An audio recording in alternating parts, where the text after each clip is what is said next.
Bienvenue à la confrontation. Aujourd'hui, on revient sur un texte que tout le monde pense connaître, Candide ou l'optimisme de Voltaire. C'est un conte philosophique qui, à travers les voyages forcés de son héros, démolit avec une joie assez féroce l'idée que tout est au mieux dans le meilleur des mondes possibles. Et la question qui hante ce livre depuis plus de 250 ans elle reste entière. Est-ce que Voltaire se contente de tout détruire, de nous laisser un champ de ruines, un constat d'absurdité? Ou est-ce qu'après avoir en quelque sorte mis le feu aux vieilles idoles, il nous propose discrètement une nouvelle boussole, un espoir plus modeste peut-être, mais plus solide, ancré dans l'action? Pour moi, la réponse est claire. Ce qui me fascine et honnêtement me dérange toujours dans Candide, c'est la fin. Après ce tour du monde de l'horreur, la grande révélation, c'est le jardinage. J'ai du mal à ne pas y voir un immense haussement d'épaule. Je défendrai donc l'idée que Voltaire démolit toute forme d'optimisme et conclut sur un repli qui est un aveu d'impuissance. Je comprends tout à fait cette lecture, mais je pense qu'elle passe un peu à côté de l'essentiel. Pour moi, Voltaire ne nous dit pas d'abandonner, non, il redéfinit ce que signifie agir. Je soutiendrai que la fameuse conclusion « il faut cultiver notre jardin », ce n'est pas une fin, c'est un commencement, la naissance d'un espoir pragmatique, un espoir entièrement humain. Alors, commençons par le commencement, si j'ose dire. Le monde de Candide, c'est un théâtre de la cruauté. Voltaire, il ne se contente pas de réfuter une thèse philosophique, il la noie sous un véritable déluge de catastrophes. Dès les premières pages, Candide est chassé de son château pour un baiser. Puis il est enrôlé de force dans l'armée bulgare, où la guerre est une boucherie héroïque, avec des canons, des fifres, une harmonie telle qu'il n'y en eut jamais en enfer. Et ça ne s'arrête jamais.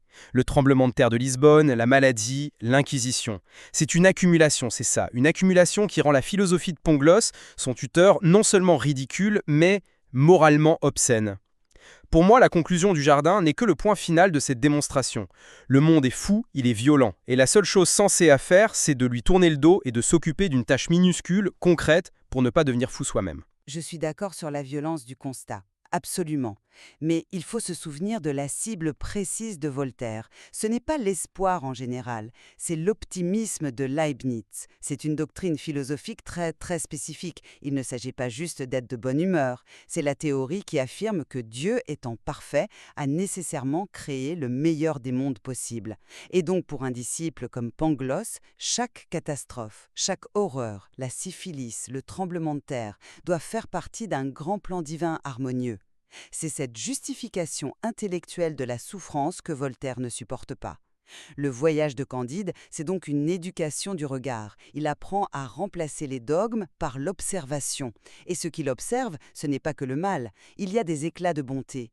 L'anabaptiste Jacques qui le recueille, la vieille qui le soigne. Ces gestes sont rares, c'est vrai, mais ils existent. La fin, ce n'est donc pas un repli, c'est l'application de sa leçon.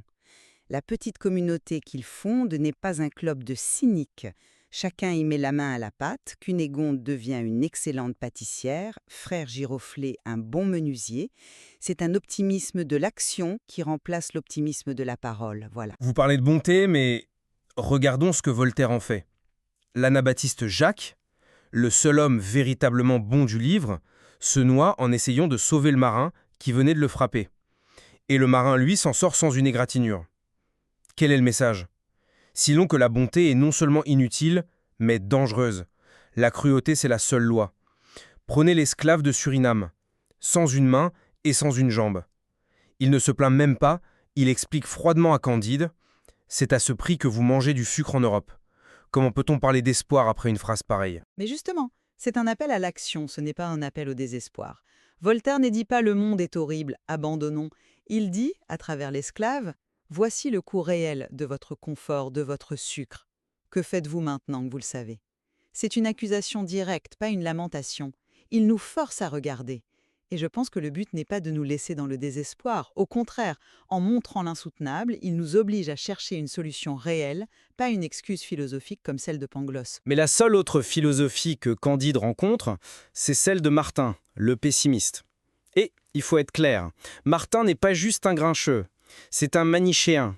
Il croit que le monde n'est pas l'œuvre d'un Dieu bon, mais le champ de bataille entre un principe bon et un principe mauvais, et que le diable a clairement la main.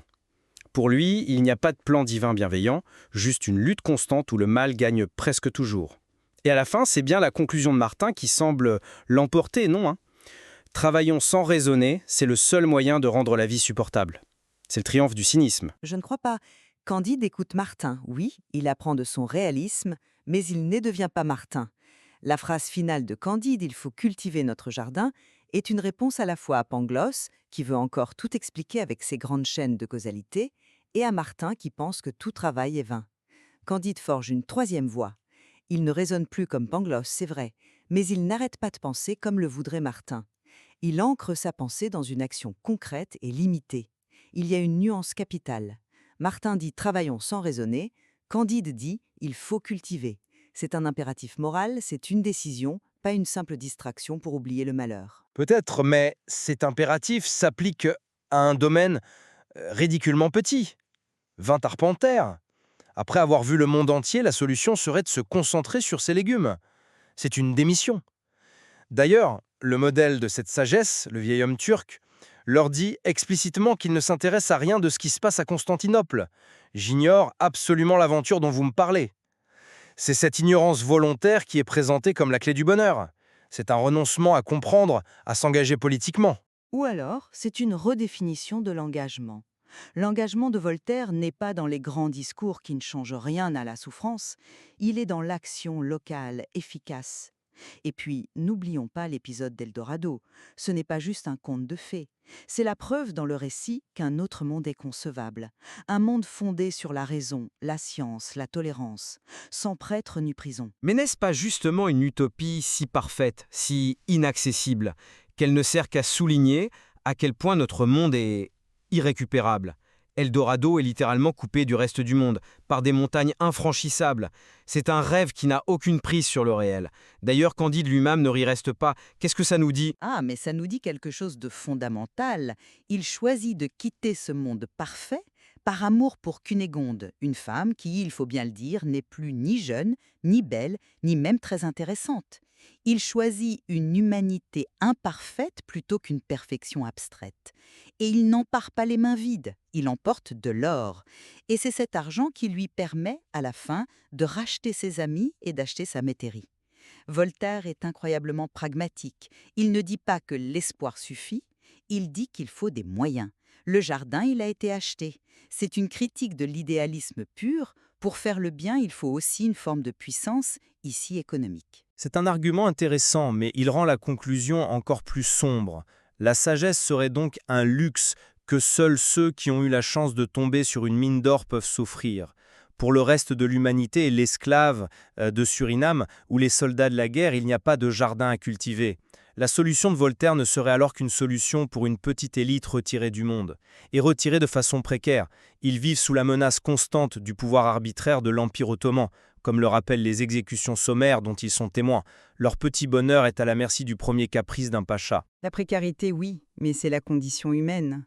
Voltaire ne promet pas une sécurité absolue, mais il montre qu'au sein de cette précarité, on peut construire quelque chose. Vous voyez la communauté finale comme un repli, moi je la vois comme un modèle de société. C'est la première fois dans le livre qu'un groupe fonctionne. Ils ne sont pas liés par le sang, la nation ou la religion, mais par un projet commun. C'est un microcosme social qui marche, basé sur le talent de chacun. C'est un espoir des Lumières. La société n'est pas une donnée divine, c'est une construction humaine. Cultiver son jardin peut aussi s'entendre au sens figuré, développer ses talents, améliorer son environnement immédiat, prendre soin de sa communauté. Une communauté qui, je le répète, choisit de fermer les yeux sur le reste du monde. C'est une éthique de l'indifférence. Après avoir vu les horreurs de la guerre, de l'esclavage, du fanatisme religieux, la seule réponse serait de s'assurer que ses propres aubergines poussent bien. C'est moralement intenable. On dirait que Candide, après avoir tout vu, conclut qu'on ne peut rien changer et qu'il faut donc s'occuper de soi. C'est le contraire d'un engagement. Je vois ça comme le contraire d'un engagement stérile. Qu'est-ce qui est le plus utile? Que Pangloss continue ses dissertations sur la métaphysiko-théologico-cosmologico-gnésiologie ou que frère Giroflée construise une table solide? Voltaire se méfie des grands systèmes, des intellectuels en chambre. Il valorise le savoir-faire. Le jardin, c'est l'antidiscours, c'est le réel. La petite terre rapporte à beaucoup, nous dit le texte, c'est concret, c'est mesurable. Ce n'est pas la promesse d'un bonheur total et universel, non, c'est la création d'un bonheur local et tangible. Et c'est peut-être la seule forme de bonheur qui nous soit accessible. En somme, ma lecture reste la même. Candide est une œuvre de démolition magistrale. Voltaire nous emmène faire le tour du monde de l'horreur, il nous montre l'absurdité de la condition humaine, l'imposture des philosophies qui essayent de nous consoler, et après nous avoir montré l'immensité du désastre, sa solution est choquante par sa petitesse, occupez-vous de vos affaires, ignorez le reste, est-ce de la sagesse profonde ou un cynisme abyssal? Je penche pour la seconde option. C'est une conclusion profondément désenchantée. Pour moi, Voltaire fait quelque chose de bien plus radical. Il tue l'espoir métaphysique, l'espoir en un plan divin, pour faire naître un espoir purement humain. Ce n'est pas un repli, c'est le point de départ d'une éthique moderne, celle de la responsabilité. Cultiver son jardin, c'est accepter que personne ne viendra sauver le monde à notre place. C'est à nous, à notre échelle, de le rendre un peu plus habitable par le travail, la coopération et l'usage de la raison. Le monde dans son ensemble est peut-être absurde, mais l'action humaine, elle, peut avoir un sens. Le fait même que nous ayons cette conversation prouve le génie de Voltaire. Il a écrit un conte qui a la simplicité d'une fable et la profondeur d'un abîme, et qui nous force encore aujourd'hui à nous positionner. Absolument. Le livre ne nous donne pas la réponse. Il nous tend un miroir et il nous demande « et vous, face à ce monde, que faites-vous ? Quel est le jardin que vous choisissez de cultiver ?» Bienvenue à la confrontation.